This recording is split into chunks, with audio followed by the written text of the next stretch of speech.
Fala bruxos! Iniciando mais um vídeo aqui no canal, vamos passar direto para a nossa análise do Bitcoin. Então o Bitcoin está corrigindo no tempo gráfico semanal e nós sabemos que a região de demanda do tempo gráfico semanal é a região de 4 horas, né? E aí muito se discute aqui se isso vai ser uma bandeira de baixa ou se isso não é uma bandeira de baixa. Na minha visão, isso não é uma bandeira de baixa, né?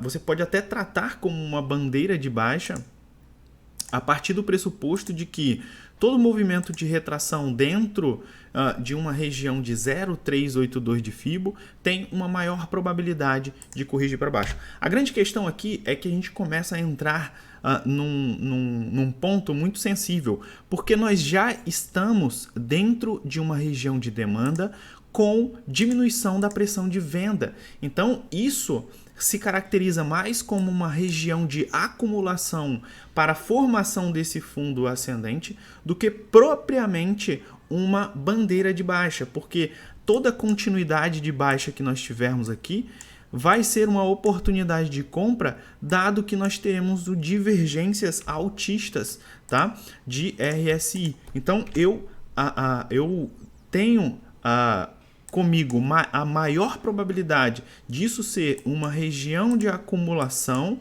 né, pré-movimento de alta, para formar este fundo ascendente no tempo gráfico semanal do que propriamente uma bandeira de baixa para ter continuidade. E mesmo que isso seja uma bandeira de baixa, não acredito que a gente vai ter muita continuidade de baixa. Se nós rompermos aqui, a força compradora deve agir logo em seguida, porque nós vamos ter divergências altistas de RSI, tá? Então, é dessa forma que eu estou enxergando o mercado, beleza? Então, a maior probabilidade aqui é nós estarmos formando esse fundo no tempo gráfico semanal. Qual que é o ponto negativo? O ponto negativo é que a gente abriu muita distância entre o topo e fundo aqui no tempo gráfico diário, tá? Então, pode ser que quando nós chegarmos aqui na média de 12 e de 26, a gente acabe formando ali um topo descendente. Mas, de qualquer forma, se você tem um setup, né, como eu trabalho, um setup de pullback no tempo gráfico semanal, essa daqui é a região de acumulação que você está procurando, tá?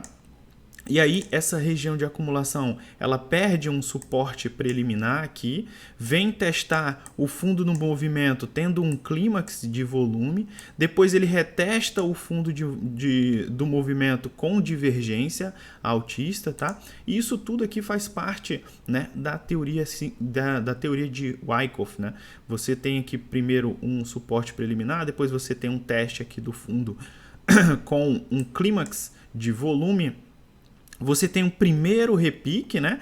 Aqui ele fala de automatic rally, né? Que é um rally automático, ou seja, você chega num ponto de esgotamento da força vendedora e aí você tem esse rally automático. Depois você entra nesse padrão de acumulação aqui até o spring, né? Onde você tem um teste final para depois começar o seu rally. Então eu encaro mais como essa situação de uma acumulação de Wyckoff do que propriamente como uma continuidade de baixa. Até por isso eu abri um trade lá no meu grupo, né? E vamos ver como a gente vai desenvolver em função desse trade aí, beleza?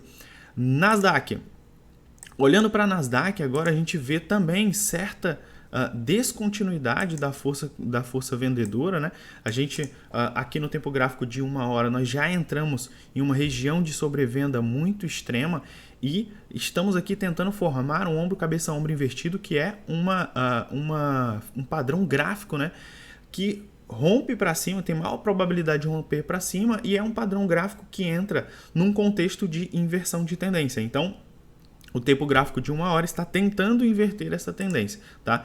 Isso vai significar também uma inversão de tendência aqui no tempo gráfico de 4 horas. E aí a gente vai em busca de um topo descendente no tempo gráfico diário, tá? Então vamos em busca aqui desse topo descendente no tempo gráfico diário. Então esse é o movimento que eu estou esperando aqui para o mercado, tá? Formação de fundo de Nasdaq, formação de fundo preliminar do Bitcoin, e inclusive aqui a movimentação da dominância do SDT também foi bem convergente, né? Foi bem coerente com essa nossa hipótese de formação de fundo, porque nós estamos vendo aqui a dominância da stablecoin USDT, formando um padrão de inversão de tendência, ou seja, formou aqui um rounded top, perdeu o ponto de suporte e agora formou uma inversão de tendência e começa a correção aqui no tempo gráfico diário. Já estão perdendo o suporte também no tempo gráfico diário, tá? Então,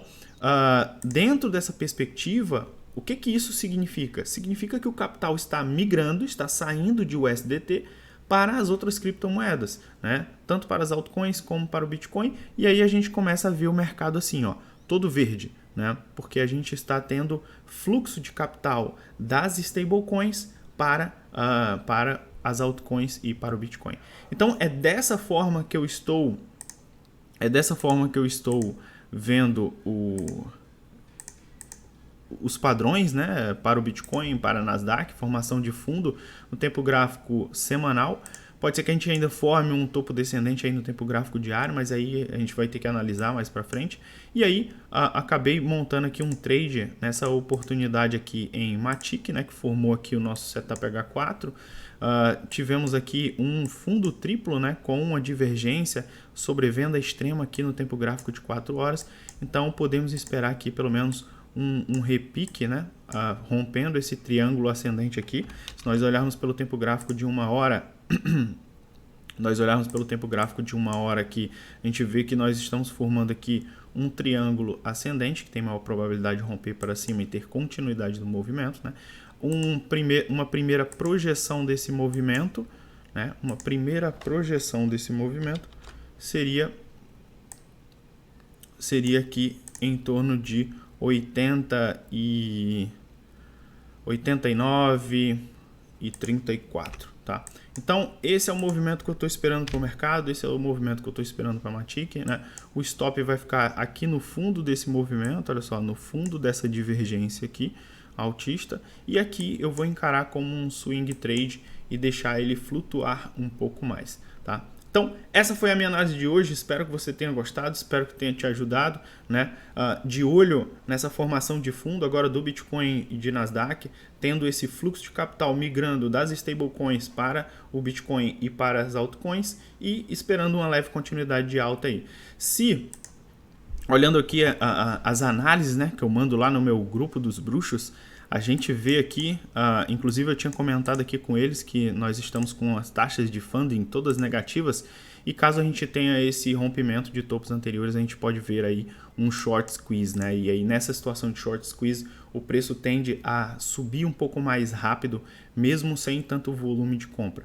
Também apontei uma oportunidade aqui em Ethereum, fiz a revisão aqui da nossa oportunidade que nós montamos em Atom, né? Nós tínhamos visto essa oportunidade aqui no grupo. Falei sobre uma oportunidade de bottom fishing, que foi a última mentoria que eu fiz com os meus mentorados, né? Uma das estratégias de bottom fishing que eu passei para eles foi um terceiro toque, sendo que o terceiro toque com sobrevenda. E aí mostro para eles aqui como é que fica o esquema gráfico no tempo gráfico semanal, né? Como é que você faz para olhar as moedas que tem potencialmente, que tem um maior potencial para você abrir aquele tipo de trade de bottom fishing. Você olha para essa figura aqui e foi exatamente isso que eu falei aqui na última mentoria. Olha só, explicando aqui, né, que essa é a estrutura que você costuma ter numa estrutura de bottom fishing. E aí, essa daqui é a nossa plataforma, né? A nossa plataforma lá da QIFI, onde eu tenho mais de 48 mentorias, cada uma com 1 hora e 50 de duração. Então, é muita mentoria, analisando todos os trades que eu fiz lá no meu grupo pago e lá no meu grupo dos bruxos, né? Então, o terceiro toque, né? Quando você vem fazer o terceiro toque, então aqui explicando, né, como é que faz essa estratégia do terceiro toque, se tem que esperar um padrão positivo, se não tem. Para caso o preço, se o preço estiver corrigindo, tentar buscar essa região onde ele vai ter o terceiro toque. Tá? Então essa é uma primeira estratégia. Você simplesmente... Então é isso. Essa foi a minha análise de hoje. Espero que vocês tenham gostado, né? Olha lá no grupo dos bruxos falo tudo aqui com eles. Olha só, mostro todas as oportunidades de trade, faço análise, deixo aqui de forma organizada as análises, é só clicar, você entra aqui e já vê todas as oportunidades, tem análise educativa para aprender mais sobre análise técnica, sobre trade, né? Então, esse aqui é o nosso grupo dos bruxos, beleza? Então, espero que vocês tenham gostado dessa análise. Se você ainda não é inscrito no canal, considere se inscrever. Se você quer receber essas minhas análises em tempo real, eu vou deixar o link aqui na descrição do meu grupo gratuito lá no Telegram. Clica aí. Tamo junto, aqui é a 2.